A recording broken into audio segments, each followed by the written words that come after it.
Hi guys, welcome back to my channel. Today I'm going to show how to make tea in microwave.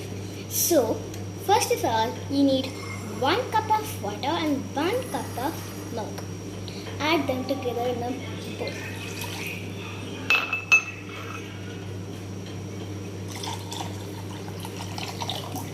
Now, add 2 spoons of tea leaves.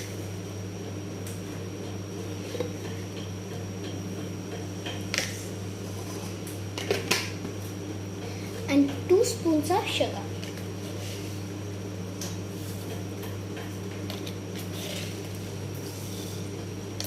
So I'm making 2 cups, you can add. I'm making 2 cups, so I add this much. So now we are going to put it in the microwave. So I put tea in the microwave. Then put the timer for 5 minutes.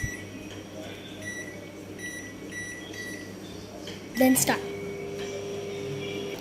So it's 4 minutes 9 seconds.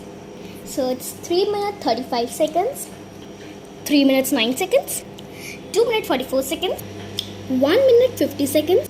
So guys, 5 minutes gets over. My tea is ready. Let's put it in the cup. So guys, my tea is ready. As you all can see it. So guys, enjoy with your tea. Bye bye. And like to my channels. Subscribe to my channel.